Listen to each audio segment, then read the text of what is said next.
While we also talk about the BJP, because there is still no action taken against those Sanatan baiters, and the BJP has now heard the corrupt dynasty Bab and saying that these are the corrupt who are waiting now to loot the country. देखिए, वंशवादी भ्रष्टाचारी लोग दीपावली तब मनाएंगे जब फिर इनको राज्य की खजाना लूटने के बाद देश की खजाना लूटने का अवसर मिलेगा। बिहार में भी राम राज्य आएगा।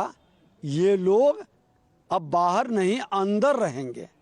अक्षय लगातार हमारे साथ बने हुए हैं, क्योंकि अक्षय, ये बात समझनी होगी जितने भी नेतागण और पॉलिटिकल पार्टीज की जो लीडर्स है, जो जितनी बार हिंदू धर्म या सनातन धर्म के ऊपर सवाल उठाया, खामियाजा भुगतना पड़ा है चुनावों में उनको। बिल्कुल, और बीते दिनों जो 4 राज्यों के चुनाव नतीजे आए वो भी साफ दिखाते हैं कि इंडिया अलायंस की अलग अलग अलाइज, चाहे वो डीएमके हो या कोई और पार्टी हो, जब सनातन पर निशाना साधता है तो इससे नुकसान होता है। कल भी जब फतेह बहादुर यहाँ पर सनातन के खिलाफ, मां सरस्वती के खिलाफ बयानबाजियां कर रहे थे तो राजद के कार्यकर्ता ने ही उनका विरोध किया था।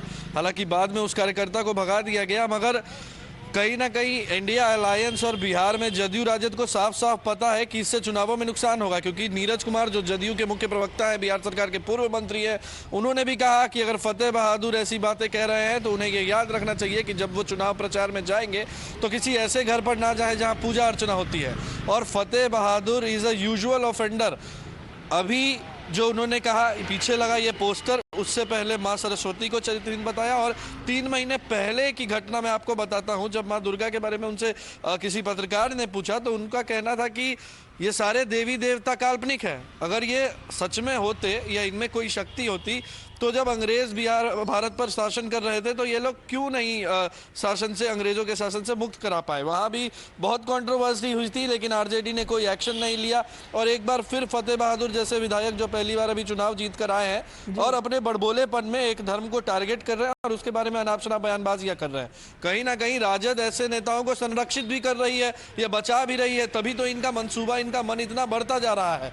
क्योंकि आपको याद होगा कि केंद्रीय मंत्री बिहार के शिक्षा मंत्री चंद्रशेखर जो है, वो जब रामचरितमानस पर सवाल उठाते हैं उन पर कोई कार्रवाई नहीं होती। वो आज भी बिहार सरकार के शिक्षा मंत्री हैं। तो इन तमाम चीजों को देखते हुए राजद के जो नेता हैं, जो विधायक हैं, उनके भी हौसले बुलंद है कि वो सनातन को एक के बाद एक उस पर सवाल खड़े करे, उस पर बयानबाजियां करे और कहीं ना कहीं एक मेजॉरिटी वर्ग जो है, एक बड़ा वर्ग जो है, उस पर उसकी भावना के साथ खिलवाड़ करे। चलिए, अभी तक कोई ऑफिशियल रिएक्शन आरजेडी की तरफ से ये आता हुआ नहीं नजर आ रहा है कि फतेह बहादुर के खिलाफ अगर कोई एक्शन लिया जाएगा या नहीं।